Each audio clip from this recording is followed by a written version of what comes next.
If you believe the stories, mankind's pride gave rise to the Darkspawn. Countless in number and toxic to all life, Darkspawns search endlessly for an archdemon. When they find one, Darkspawn armies surge up from their corrupt barrows beneath the ground, and a blight begins. Grey Wardens are the only warriors capable of destroying an archdemon, and history always honors the one who sacrifices all to kill the beast. In the fifth blight, the Warden was the hero of Ferelden, a dwarven royal, second child of King Endrin Iduken. Framed for a murder and ultimately cast out, the young noble met Duncan, a Grey Warden, who saw the dwarf's potential as a Warden recruit. The allied Ferelden and Grey Warden forces met in Ostagar, where King Kaelin's armies and a host of Wardens gathered, ready to destroy the Darkspawn. But valor turned to despair as Loghain betrayed his king. Kaelin's forces were slaughtered, and the South was lost. The hero, now a full-fledged Grey Warden, survived with the aid of Flemeth, the mysterious witch of the wilds. Joined by Flemeth's daughter, Morrigan, and a Grey Warden named Alistair, the hero set out to build an army strong enough to abolish the Blight.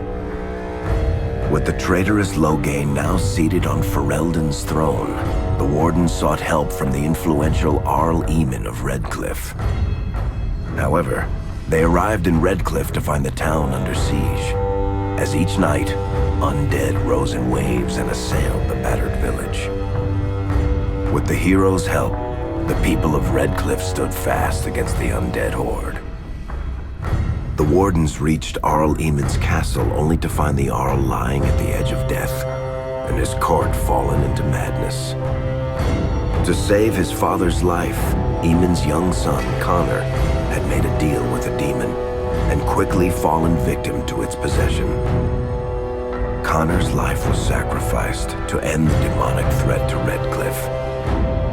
But deals with demons are never straightforward. The demon agreed only to save Eamon's life, not restore him to health. Arl Eamon needed a miracle to recover. The hero located an urn containing the sacred ashes of Andraste, which were said to cure any ailment. The urn was protected by ancient traps, tests of will, and a dragon-worshipping cult that wanted to twist the urn's power to its own ends. The urn remained pure, but mysteriously disappeared after the Wardens departed. Only the temple dedicated to it still stands. With a pinch of the ashes, the hero restored the Arl to health. Informed of Loghain's treachery, Eamon swore his political and military support. The circles of Magi are bound by oath to aid the Grey Wardens in times of blight.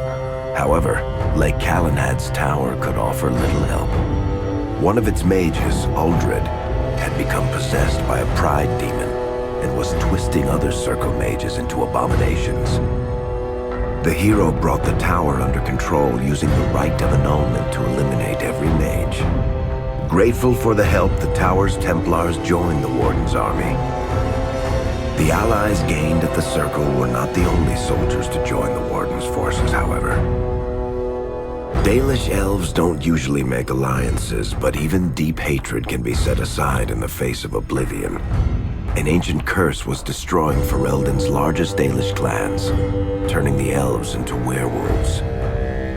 Zathrian, the clan's keeper, claimed that the cure required the heart of the great wolf, Witherfang. Years before, Zathrain himself had afflicted a group of humans with the curse that now ravaged his clan. As long as he lived, the curse endured. The hero freed the werewolves from the long-standing curse, and the Dalish joined the Warden's forces. Blights may happen hundreds of years apart, but the dwarves who live below the surface of Thedas fight Darkspawn every day. No one is better schooled in battling Darkspawn than the warriors of Orzammar, except perhaps their allies of old, the Grey Wardens. The hero arrived in Orzammar in the wake of King Endrin's death to find political factions fighting for control of the dwarven capital. Only the vote of a venerated paragon could break the deadlock to elect a ruler, and order the dwarves to honor their Grey Warden treaty and join the battle against the new blight. The hero set off to find a paragon named Branka, who had disappeared into the deep roads in search of a legendary artifact, the Anvil of the Void, created by the renowned smith Caradon to forge mighty war golems. The hero helped Caradon destroy the Anvil of the Void, along with the dark secrets that could trap a living soul inside a mechanical construct. The hero emerged from the deep roads with a master-forged crown to bestow the Paragon's favor upon whichever rival candidate would be crowned king. Balin, the youngest son of King Endrin, who was suspected of foul play, or Haramont, the aging traditionalist backed by the Dwarven Assembly. Balin followed his father to the throne. He leads with a ruthless but progressive hand, seeking to re-establish ties to the surface kingdoms. With Dwarden's strength now bolstering the Warden's army, the hero had to deal with Loghain so Ferelden could stand unified against the Darkspawn before the Blight swallowed the world. The kingdom of Ferelden stood divided. While some nobles supported Loghain's regency, others condemned his inaction against the Darkspawn. Civil war brewed, and Arl Eamon called a landsmeet in hopes of curtailing the conflict and removing Loghain from the throne. Alistair ended Loghain's life in the name of justice for the Wardens who died at Ostagar. As the Warden's united army massed in Redcliffe, the Darkspawn overran Denerim, laying siege to Ferelden's capital city. The hero's army fought valiantly through Denerim and broke the Darkspawn's siege. On Fort Dracon's highest tower, the hero's strongest allies fought alongside the Warden in a final heroic battle against the massive Archdemon. The Archdemon was killed without the sacrifice of a Grey Warden's life. With no Archdemon to lead them, the Darkspawn scattered. Most fled underground, still teeming in number and always seeking a new Archdemon to awaken. The shattered kingdom of Ferelden embarked on a long journey to recovery. In the Blight's aftermath, strong leadership was crucial. Alistair, half-brother to King Cailan, became Ferelden's new king, and the line of rulers who descended from Calenhad the Great remained unbroken. Ferelden still stands, as obstinate and resolute as the Dog Lords ever are, but the events of the Fifth Blight loom over it as the nation rebuilds. For people across Thedas, legends of the hero of Ferelden remain the nation's brightest beacons of hope during its darkest times. It all began in Kirkwall, the fall of Knight Commander Meredith, the Kunari Uprising, and of course, the Chantry's destruction and the onset of Mage Rebellion. One person always stood amidst the swirling chaos: Hawk, the champion of Kirkwall. The Hawk family fled Lothering, refugees from the Blight. Leandra, mother of the champion, and siblings Bethany and Carver hoped to find refuge at her family's estate in Kirkwall, far to the north. As a mage with a family legacy of magic on both sides, Hawk naturally became involved in the events that ultimately led to the Mage Rebellion. The Hawks escaped the Blight with the help of Aveline Valen, a warrior and family friend. It's said that the family was also aided by Flemeth, the notorious witch of the wilds. Hawk's sister Bethany never reached the Free Marches. She was killed by Darkspawn while defending her family. The family's first years in Kirkwall were difficult. Leandra's brother Gamlin had lost the family fortune. The Hawks lived in poverty, forced to indenture themselves in return for entrance to the city. To pay off the debt, Hawk was forced to work for a gang of smugglers.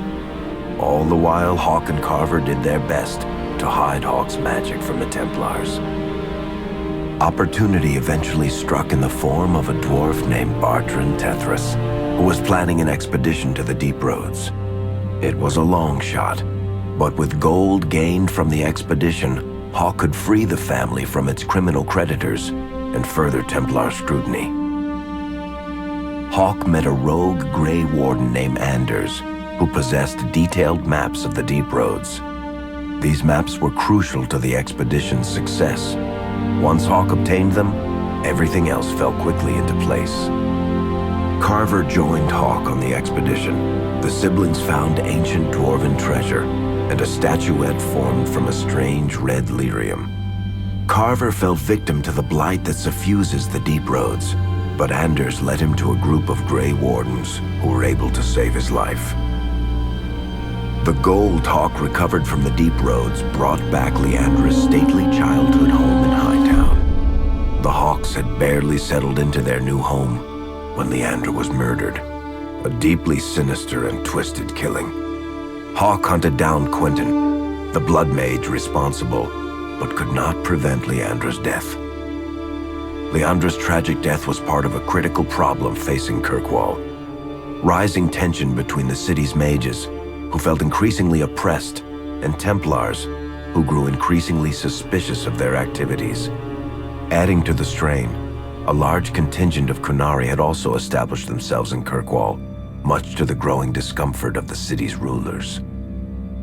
After their dreadnought was shipwrecked many years before, a group of stranded Kunari were allowed to remain in a cordoned-off area in Lowtown. As time passed, the Kunari made no effort to return home, and offered no explanation about why they remained. Tensions rose to a breaking point. Revered Mother Patrice, convinced the Kunari were a threat to the Chantry's faith, incited violence between the Kunari and the Kirkwall populace. Hawk knew that Patrice would bring about unnecessary conflict. Though the champion tried to stop her, Patrice orchestrated the murder of Seamus Dumar, a Viscount's son and a recent convert to the Qun. When her crime was discovered, a Kunari assassin killed her. After Seamus was murdered, the Arishok of the Kunari group lost patience with the humans of Kirkwall. They would now submit to the Qun or die. The Kunari struck hard and fast. They took the palace in Hightown and beheaded the Viscount to immediately quash any resistance. Aided by Knight Commander Meredith and First Enchanter Orsino, Hawk reached the palace and stood toe-to-toe with the fearsome Kunari leader. Hawk fought the Kunari leader. The fierce battle resulted in the Arishok's death and the liberation of Kirkwall from its brief occupation. The Kunari quickly withdrew from the city entirely. Hawk saved Kirkwall and earned the grudging respect of the city's Templars, mages, and nobility, along with the title that history remembers, the Champion of Kirkwall. Kirkwall's problems were still not over, however. After Viscount Dumar's death, Knight Commander Meredith took power and blocked all attempts to appoint a new Viscount. Under Meredith's command, the Templars tightened their grip on the mages, planning to suppress what Meredith saw as a growing rebellion. Anders, who spent years fighting for justice and freedom for his fellow mages, saw that the time for negotiation was past. He destroyed Kirkwall's chantry, killing hundreds, including Grand Cleric Elthina. This single act began a rebellion that spread from circle to circle, until all circles of Magi had risen up in defiance against Chantry rule. There was no forgiveness for what Anders had done, and he asked for death at Hawk's hands. Hawk fulfilled the troubled mage's final request, and many others died along with Anders that day. Fighting spread swiftly through the city. Some mages rebelled openly, many of them succumbing to possession. Templars turned their swords on mages who rebelled and on those who did not. As First Enchanter Orsino refused to bend to the Templars, Knight Commander Meredith demanded that every mage in Kirkwall be put to the sword. The Templars found an ally in the champion, who fought alongside them to quash the rebellious mages. In the end, the Templars placed Hawk on the Viscount's throne, for a time at least. The battle proved one thing: Knight Commander Meredith had gone mad. Hawk saw the truth of it when Meredith unsheathed her sword, and the red lyrium idol from the deep roads was embedded within it. The blade fueled her hatred and paranoia, as it had for months. After a horrific battle, the red lyrium of the Knight Commander's sword consumed her as she died. Meredith became a statue, her face a frozen mask of horror.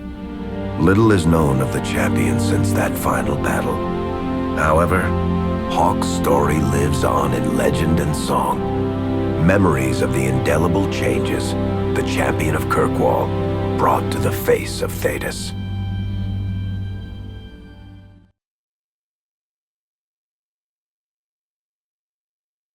The Mage Rebellion in Kirkwall was felt throughout Thedas, the news spreading like wildfire. The Templars clamped down in response, but each new restriction only made things worse. Led by Grand Enchanter Fiona, the mages voted for independence. The Circle of Magi would govern itself, without the Chantry and especially without the Templars. The result was cataclysmic. 2 circles were destroyed. Those within killed to the last mage, before the rest fled into the wilderness. Perhaps the mighty Empire of Orlais could have intervened in the war before it began, but that was not to be. Grand Duke Gaspard began a deadly civil war against Empress Celine, vying for the Orlesian throne. The mages were offered safe haven in neighboring Ferelden, but the Templars followed, and so their battle spread across all of Thedas. As head of the Chantry, Divine Justinia ordered the Templars to stand down. They refused, declaring their own independence. Thus, the war began in earnest. Templars hunting mages, mages fighting Templars. Their clashes wreaked untold destruction. All sense of order was falling to pieces. Divine Justinia made one final desperate bid to end the war. She approached the leaders of both sides and convinced them to come to a conclave held on neutral ground. With the Chantry to mediate, mages and Templars will talk for the first time since this all began. It is our last